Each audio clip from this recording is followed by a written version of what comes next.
Welcome to my knitting room. I'm going to do a video series on the LK100.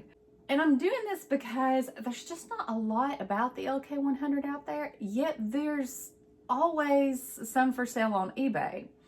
And you can get these like new in box on eBay sometimes really inexpensively.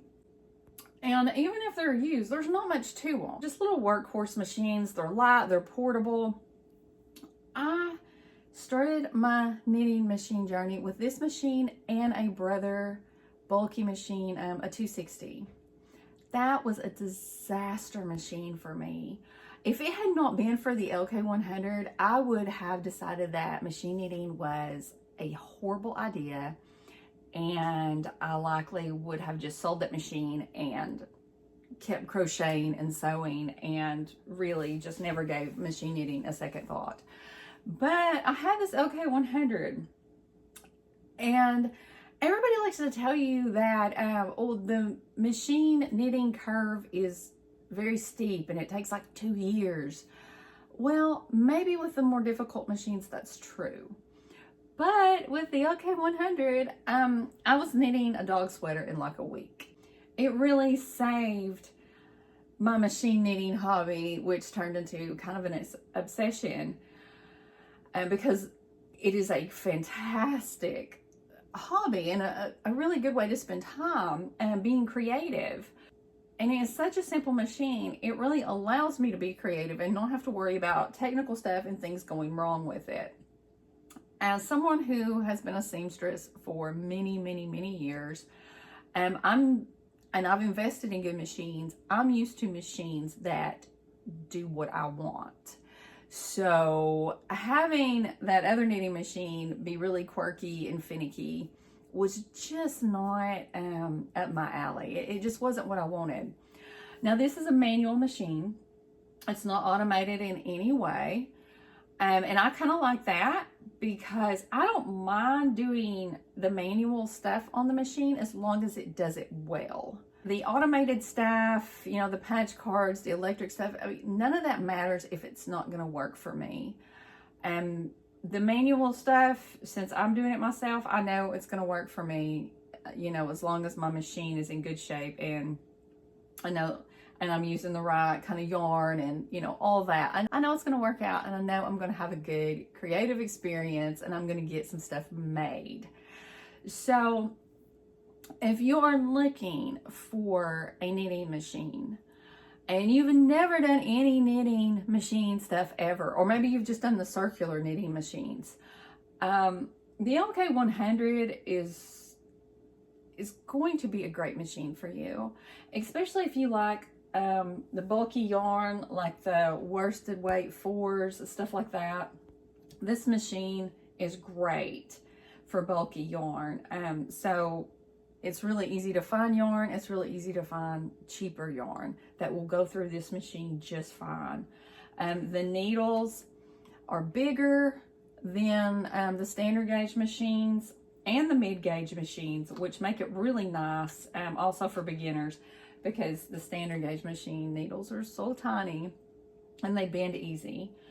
So for a beginner, I would rate this machine like a 10, because seriously, if it had not been for this machine, if I had only had that Brother 260, I wouldn't have stuck with it. I would have seriously just got rid of it and thought, wow, what a hideous hobby, because it was just more frustration than it was worth.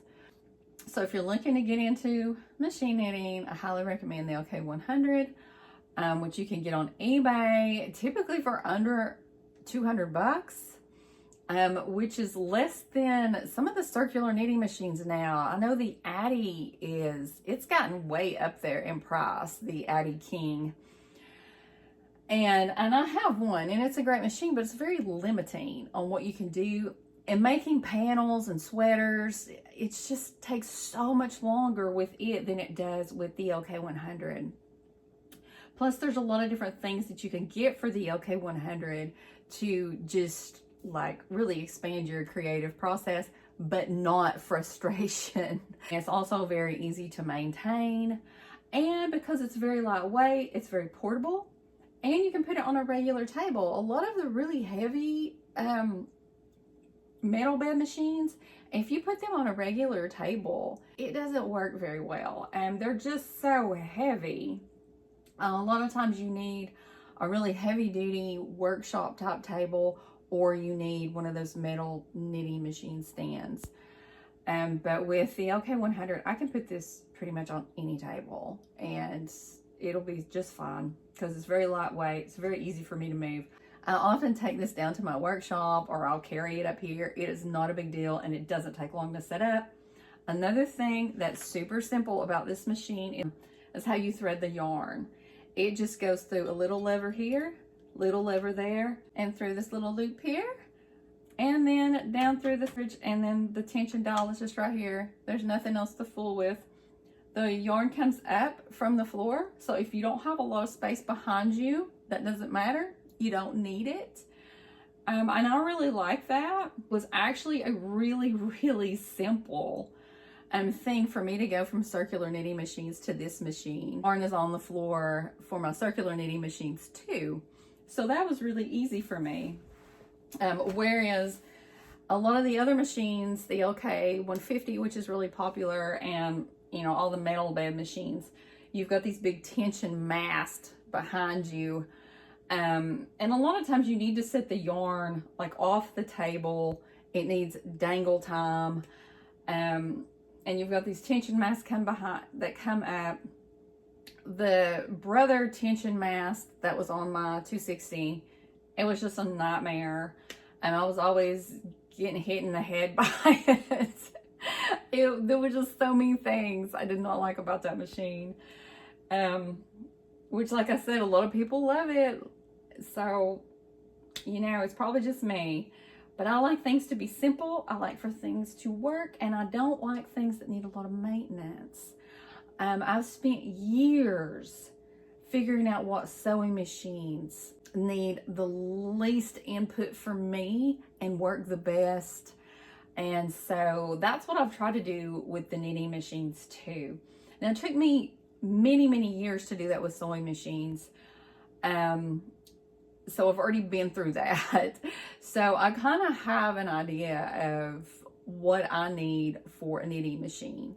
So if you're like me and you want a knitting machine that is not going to be like have this 2-year learning curve and all this, all these different things to learn, you just want something that's going to be as easy to knit on as a circular knitting machine, this is it. Actually, this is easier than a circular knitting machine. And there's accessories for it that just allow you to do some really fun things. And I will get into that on another video. But this was just a quick intro to the LK100, why you might want to consider it, where you can buy one. If you're looking to get into machine knitting and you're brand new to it and you just really don't want frustration in your life.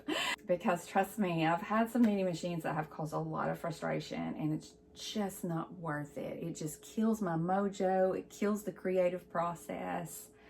So this machine will always have a place, even though I now have 3 other knitting machines which fit different needs that I have.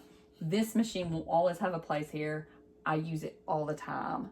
So intro to the LK100, and I will have more videos for this series going through all the things that make the LK100 fabulous and so not frustrating to use. And I hope you found this video informative if you're looking for a knitting machine to get started with.